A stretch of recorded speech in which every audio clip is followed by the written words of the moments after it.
Muy buenas y bendecidas noches, señores y señoras, bienvenidos. Señor, gracias por la bendición que nos das el día de hoy de poder escuchar un día más tu palabra, Señor. Sabemos que pronto vendrán los tiempos de persecución en donde no podremos ni reunirnos juntos a alabarte y adorarte, pero Señor, hoy es el día que podemos hacerlo, te pedimos que nos muestres claramente cuál es el mensaje y la comisión, el mandato que tienes para cada uno de nosotros. Asimismo, te pedimos que nos des la fuerza y todos los medios necesarios para poder llevar a cabo esta gran comisión. Bendito seas por siempre y para siempre. Amén. Muy buenas noches, señores, bienvenidos. Ya estamos aquí de nueva cuenta en línea y pues vamos a empezar con la lectura hoy que iniciamos relativamente temprano, ¿no? Ay, me estaba, no sé si con sarcasmo, con regaño o con burla me estaba diciendo mi esposa. Dice, antes de predicar, ¿te comiste un pan? Bueno, vamos a comenzar con la lectura del día de hoy. ¿Qué leímos el día de ayer? Ay, perdón, se me está... Oliver, ¿qué leímos el día de ayer? Es que tengo aquí a mi perrito y anda de latoso. Ayer leímos 3 capítulos del libro de Job. El capítulo número 6. ¿Qué vimos en el capítulo 6? La respuesta de Job a Elifaz, a uno de sus amigos. A lo mejor no tenía, ya leyendo la lectura, vemos que no tenían mala intención los amigos de Job. Sin embargo, lo que no comprendían era Dios y su teología era muy pobre. Bueno, su conocimiento del Señor era muy pobre. Tan es así que al final vamos a ver qué pasó con 3 de ellos, porque falta uno. Pero el Señor inclusive ahí le dice a Job que haga algo por ellos. No, y que ellos hagan algo por Job, por lo que había, todas las mentiras que así le habían dicho, aun y cuando tenían una buena intención. En el capítulo 6 es la respuesta, el capítulo 6 y 7 es la respuesta de Job a Elifaz. Y Job, ¿cómo se llama? Admite que sus palabras son de pura queja, son quejumbrosas, pero le dice que tiene una razón para ello. ¿Y cómo no? Si pobre Job estaba todo enfermo del cuerpo, sin posesiones, una mujer que lo estaba atosigando con que se muriera, en fin, el pobre Job tenía razones para ser quejumbroso. Tan es así que Job desea morir. Le dice a Dios que hubiera sido mejor que no naciera, porque ya no tiene fuerzas para resistir ni una esperanza para el futuro, pues lo había perdido todo.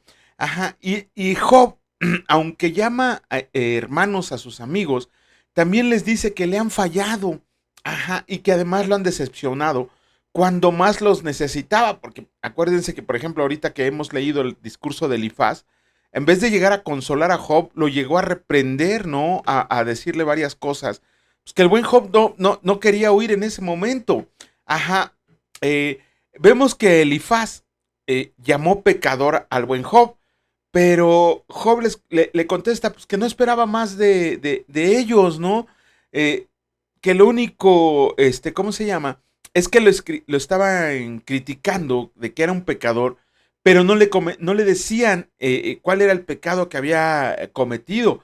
En el capítulo 7 vemos que Job, en la respuesta que le da Elifaz, se dirige a Dios y le pregunta la famosa pregunta, ¿por qué sufre tanto, no?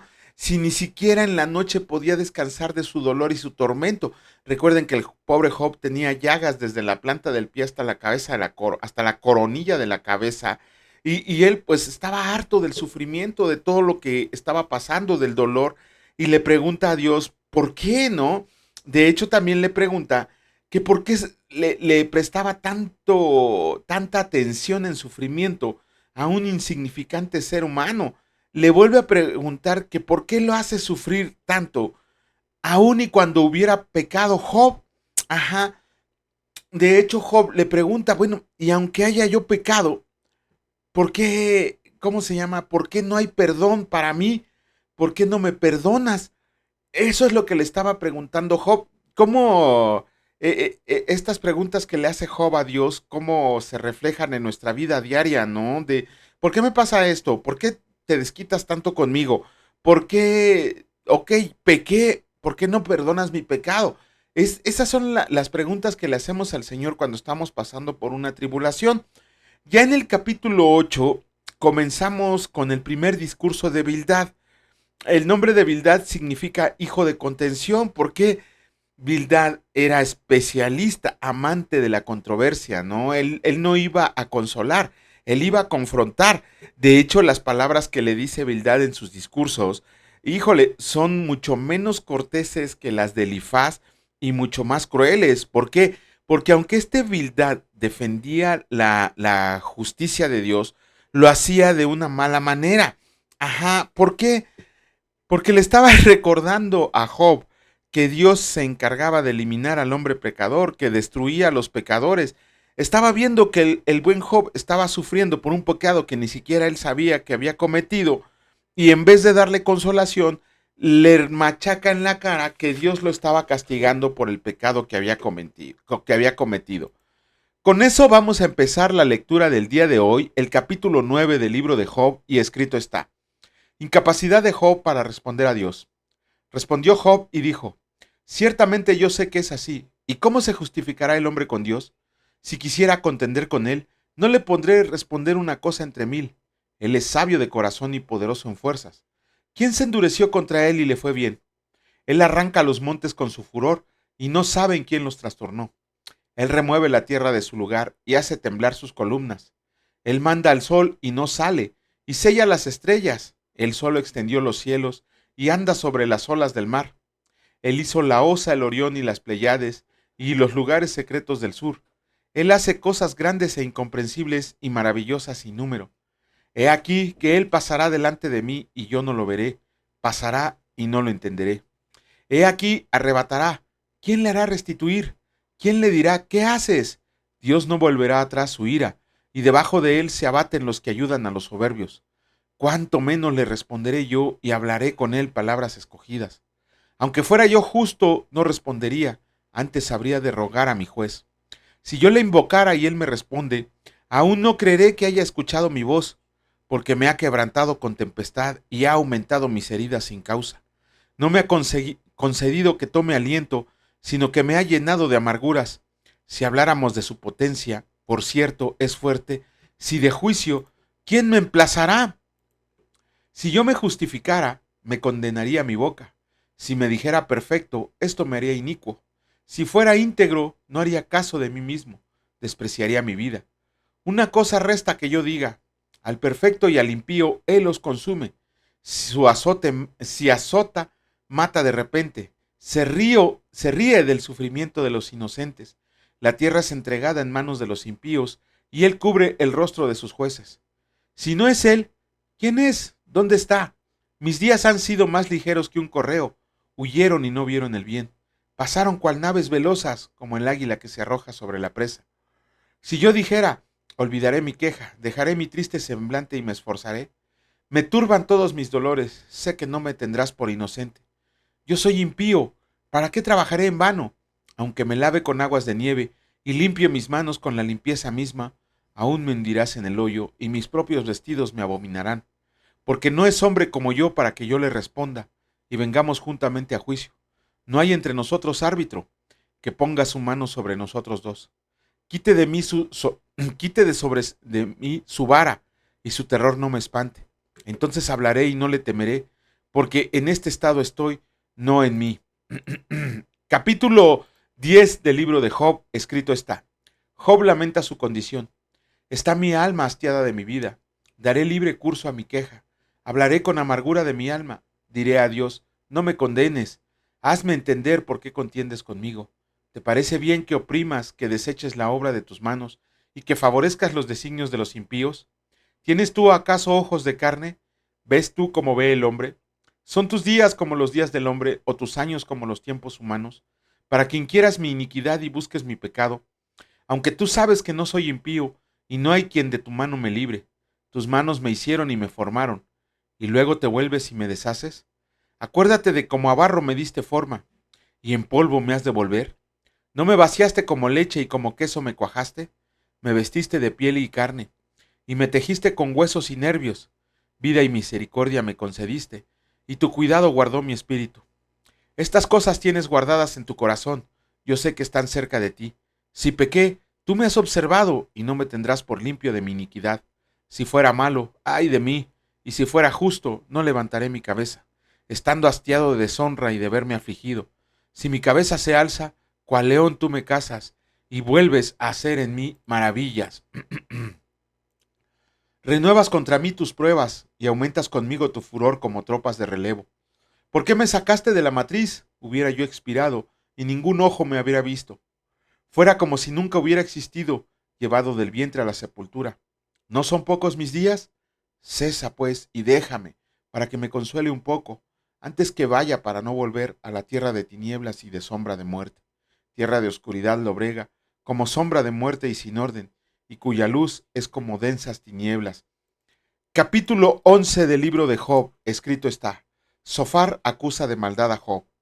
Respondió Sofar Naamatita y dijo: ¿Las muchas palabras no han de tener respuesta? ¿Y el hombre que habla mucho será justificado? ¿Harán tus falacias callar a los hombres? ¿Harás escarnio y no habrá quien te avergüence? Tú dices: mi doctrina es pura, y yo soy limpio delante de tus ojos. Mas, oh, quien diera que Dios hablara y abriera sus labios contigo, y te declarara los secretos de la sabiduría, que son de doble valor que las riquezas. Conocerías entonces que Dios te ha castigado menos de lo que tu iniquidad merece. ¿Descubrirás tú los secretos de Dios? ¿Llegarás tú a la perfección del Todopoderoso? Es más alta que los cielos. ¿Qué harás? Es más profunda que el Seol. ¿Cómo la conocerás? Su dimensión es más extensa que la tierra y más ancha que el mar. Si Él pasa y aprisiona y llama a juicio, ¿quién podrá contrarrestarle? Porque Él conoce a los hombres vanos. Ve asimismo la iniquidad y no hará caso. El hombre vano se hará entendido cuando un pollino de asno montés nazca hombre. Wow. Si tú dispusieras tu corazón y extendieras a él tus manos, si alguna iniquidad hubiera en tu mano y la echaras de ti, y no consintieras que more en tu casa la injusticia, entonces levantarás tu rostro limpio de mancha y serás fuerte y nada temerás, y olvidarás tu miseria o te acordarás de ella como de aguas que pasaron. La vida te será más clara que el mediodía, aunque oscurezca será como la mañana. Tendrás confianza porque hay esperanza. Mirarás alrededor y dormirás seguro. Te acostarás y no habrá quien te espante, y muchos suplicarán tu favor, pero los ojos de los malos se consumirán y no tendrán refugio, y su esperanza será dar su último suspiro. Híjole, con esto terminamos la lectura de los libros de Job, y bueno, como les decía, ¿no? Con esos amigos, ¿para qué queremos enemigos? En vez de consolar, llegaron a recriminarle a Job su pecado, que ni Job ni ellos conocían, ¿no? En realidad ellos no sabían los designios del Señor ni qué había pasado, pero los tres llegaron a machacarle a Job que él era un cochino pecador y que Dios lo estaba castigando por ese pecado. Bueno, mañana, si Dios lo permite, haremos el comentario. Vamos a comenzar con la lectura del libro de Tesalonicenses, de la carta a los tesalonicenses. Ayer leímos el capítulo 2 de la segunda carta. Aquí me equivoqué, por eso hubo confusión. Ahorita que hice el resumen. Hoy vamos a comenzar con la lectura de la segunda carta a los tesalonicenses, capítulo 2. Ok, no, sí está bien, yo la regué, perdón, es que aquí anoté algo en mi apunte, pero no, sí estaba bien. Ahí está ya. Ayer leímos el capítulo 1 de la primera carta a los tesalonicenses. ¿Qué nos enseña Pablo? Bueno, es que es imposible hacer un resumen de todo lo que leímos el día de ayer. Por eso agarramos solamente unos versículos para dar una explicación acerca de algo que se nos hace importante, sobre todo como su servidor está especializado en apologética y en escatología. Muchas veces me ganan los deseos de explicar los versículos que hablan de apologética y escatología, que es apologética, defensa de la fe, escatología, doctrina de los últimos tiempos. Entonces, por eso a veces selecciono esos versículos, pero siempre les he dicho y se los vuelvo a pedir, por favor, cuando tengan una duda, y sí hay varias personas que nos han mandado sus días a los comentarios en YouTube o al grupo de Facebook que está conectado al canal de YouTube. Ahí nos pueden hacer las preguntas y con todo el gusto del mundo se las vamos a responder o les vamos a aumentar sus dudas. Pero bueno, ¿qué leímos el día de ayer? El justo juicio de Dios. Vámonos. Híjole, es algo muy duro saber que tenemos un Dios que va a juzgar a todo el mundo. Pero ojo, ¿cómo va a ser ese? Por eso dice la palabra, el justo juicio de Dios. Primero que tenemos que entender que la justicia de Dios no es como nosotros la entendemos. Nosotros entendemos la justicia. Bueno, por ejemplo, también que yo soy profesional del derecho estudié a Ulpiano y estudié a otros personajes que nos dan conceptos de justicia. Sin embargo, la justicia para un humano prácticamente se podría decir es darle cada quien a lo que merece en cuanto a las normas y leyes que han establecido los estados. Ajá, entonces, al que es malo, pues hay que castigarlo. Y al que es bueno, pues hay que dejarlo que siga su vida. Pero, por ejemplo, así no actúa Dios. ¿Por qué? Les voy a poner un ejemplo bien fácil. Bueno, el justo juicio de Dios tiene que ver sobre el castigo sobre los perseguidores y el reposo sobre los perseguidos. Vamos a poner esta analogía. Vamos a suponer que tenemos al ladrón en la cruz. Cómo me gusta ese ejemplo, ¿no? Un ladrón en la cruz que estaba siendo juzgado. Roma crucificaba a los peores delincuentes del imperio. Dice la palabra que este era homicida y robaba ganado, el ladrón en la cruz. Y en estos tiempos podemos tener a alguien que no es creyente, a alguien que practica el ateísmo, y sin embargo vemos que la vida del ladrón en la cruz fue mala toda su vida, no hubo un momento de bondad en su vida. Y vemos que el ateo, todo lo que gana se lo dona a agrupaciones de caridad, toda su familia lo quiere porque es una persona buena en su comprensión, vemos que es una persona que la respetan sus vecinos, vemos pura bondad en esta persona que no cree en Dios. Sin embargo, bajo la justicia de Dios, el ladrón arrepentido en sus últimos momentos de vida reconoció a Jesucristo como Señor y Salvador y de inmediato Dios le dio la salvación eterna, de inmediato Jesucristo lo llevó a su reino. Y sin embargo, al ateo que muere sin confesar que Jesucristo es el Señor y Salvador, a él le toca el tormento eterno. Uno bajo la concepción de justicia que uno tiene podría decir, pues qué injusticia tan grande, ¿no? Por eso no comprendemos la justicia de Dios, porque ¿quiénes son los perseguidores? La palabra nos enseña que los perseguidores son los que no conocieron a Dios y los que no obedecen el Evangelio de Jesucristo. Entonces estamos viendo que hay muchas personas a las cuales les fue predicado el Evangelio. Y por muy buenas que sean, por todo lo que ganan se lo dan a su mamá, a su esposa, a sus hijos, todo, absolutamente todo. Son un ejemplo de virtudes. Sin embargo, la palabra es muy clara en decir quienes no aceptaron a Dios, quienes no conocieron a Dios, quienes no obedecen el Evangelio de Jesucristo, son los que merecen el tormento eterno. Y aquí tenemos que notar un hecho conforme al justo juicio de Dios. Nosotros sabemos que tenemos un Dios de amor. Ajá, un Dios que no castiga el pecado no es un Dios en absoluto. Ok, Dios es amor y siempre andamos predicando que Dios es amor. De hecho, hoy estaba oyendo una prédica de Juan Manuel Vaz, un español, que cómo nos confronta con el pecado. Parece que es su hobby confrontarnos con el pecado. Y dice, sí, Dios es amor. ¿Seguro que Dios es amor? No. Dice la palabra en el libro de Hebreos, en la carta a los Hebreos, en el capítulo 12, versículo 29, y en el libro de Deuteronomio, capítulo 4, versículo 24, que Dios es fuego consumidor. Ajá, Dios también es fuego consumidor. Si no, pregúntenle a los seres humanos en los tiempos de Noé, cómo les fue por desobedientes, porque la maldad estaba a tope. Pregúntenle a los habitantes de Sodoma y Gomorra, cómo les fue en su castigo. Pregúntenle a los habitantes de Nínive, cómo les fue por no obedecer al Señor. Pregúntenle a Jerusalén, al pueblo judío, cuando no aceptaron a Jesucristo como Señor y Salvador.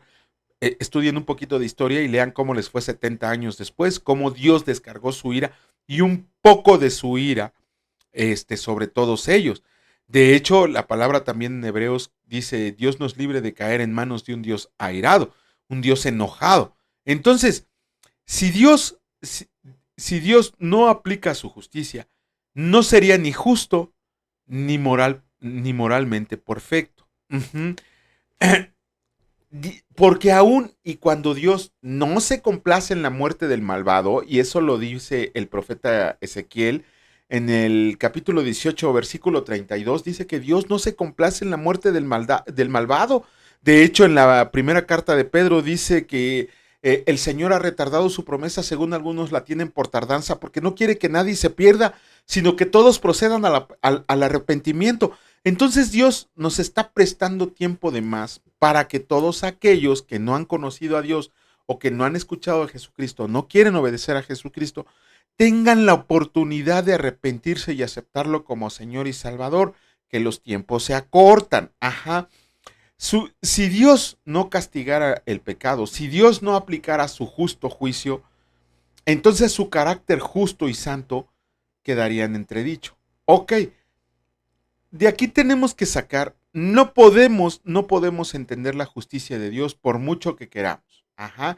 Lo que tenemos que entender es que Dios va a castigar al malvado y va a recompensar a todos aquellos que hemos decidido creer en Él como Señor y Salvador, creer en el Evangelio de Jesucristo, obedecer a Jesucristo, obedecer los mandamientos que nos dejó el Señor Jesucristo, a estar haciendo lo que nos ha mandado a hacer sin estar ahí de preguntones o sin estar, ¿cómo se llama? Quejándonos. De hecho, mi esposa me acaba de meter en un aprieto. Ayer iniciamos, dos cosas pasaron. Ayer iniciamos un nuevo curso bíblico en la iglesia donde nos congregamos, por eso transmitimos tan tarde. Y el maestro que nos estaba dando la clase dijo que el que llegara al último iba a comprar los cafés. Bueno, por azares del destino, mi esposa fue la última en llegar. Yo llegué primero con mi suegra y mi esposa llegó al final porque teníamos una visita en casa. Entonces, cuando llegó mi esposa, todos le dijeron, le toca los cafés, ¿no? Por eso la palabra dice que Dios es uno. ¿Por qué? Porque al final ¿cómo se llama? De la clase, de manera increíble, todos me dijeron que yo tenía que llevar los cafés. No dieron un pretexto, no dijeron por qué, pero me dijeron que yo era el que tenía que llegar los cafés cuando fui uno de los primeros en llegar. Está bien, no la hice de emoción. Mi esposa sabe, y varios de los muchachos que son seguidores, saben que yo muchos años me dediqué a la liberación de las adicciones por medio de la palabra de Dios. O sea, yo le daba clase a los muchachos en anexos, en reclusorios, en lugares donde ellos estaban confinados en sus adicciones y llegábamos y por medio de la palabra de Dios los liberábamos de esas adicciones que ellos tenían. Y precisamente el día de hoy, el pastor de la iglesia donde nos congregamos nos estaba platicando que había ido hoy al reclusorio de Santa Marta a predicar el Evangelio. Vi la mirada de mi esposa como diciendo, ahí te habla, ¿no? Otra vez me van a mandar a la guerra. Por eso, perdón que haga este comentario personal, por eso a mí me molesta mucho la gente, y sí, créanme, me molesta mucho la gente, que hace comentarios en YouTube y en Facebook acerca de que se creen los maestros que Dios había enviado de manera especial, que pretenden enseñarnos, que pretenden decir que ellos son buenos, justos y puros, cuando jamás los hemos visto que anden predicando en las calles, cuando no los hemos visto que le planten cara a Satanás en los lugares donde está repleto de espíritus inmundos, en los anexos, en los reclusorios, en los institutos de salud mental, en los hospitales. Es bien fácil pararse y hacer un comentario en Facebook, en YouTube, en redes sociales y castigar y condenar a los demás. Pero yo les he dicho, pues los invito, vénganse, vamos a los anexos, vamos a los hospitales, vamos a los reclusorios, vamos a los institutos de salud mental, a ver si es cierto, si tienen los pantalones para predicar en un lugar repleto de espíritus inmundos. Pero, y se los digo a ustedes directamente, varones, les faltan pantalones para irse a parar en uno de esos lugares. Y díganme lo que quieran. Vamos a empezar con la lectura del capítulo 2 de la segunda carta a los tesalonicenses, y escrito está: manifestación del hombre de pecado. Pero con respecto a la venida de nuestro Señor Jesucristo y nuestra reunión con Él, les rogamos, hermanos, que no se dejen mover fácilmente de su modo de pensar, ni se conturben ni por espíritu, ni por palabra, ni por carta como si fuera nuestra, en el sentido de que el día del Señor está cerca. Nadie los engañe en ninguna manera, porque no vendrá sin que antes venga la apostasía y se manifieste el hombre de pecado, el hijo de perdición, el cual se opone y se levanta contra todo lo que se llama Dios o es objeto de culto, tanto que se sienta en el templo de Dios como Dios, haciéndose pasar por Dios. ¿No se acuerdan que cuando yo todavía estaba con ustedes les decía esto? Y ahora ustedes saben lo que lo detiene, a fin de que a su debido tiempo se manifieste. Porque ya está en acción el misterio de la iniquidad, solo que hay quien al presente lo detiene, hasta que él a su vez se ha quitado de en medio, y entonces se manifestará aquel inicuo, a quien el Señor matará con el espíritu de su boca y destruirá con el resplandor de su venida. Inicuo cuyo advenimiento es por obra de Satanás, con gran poder y señales y prodigios mentirosos, y con todo engaño de iniquidad para los que se pierden, por cuanto no recibieron el amor de la verdad para ser salvos.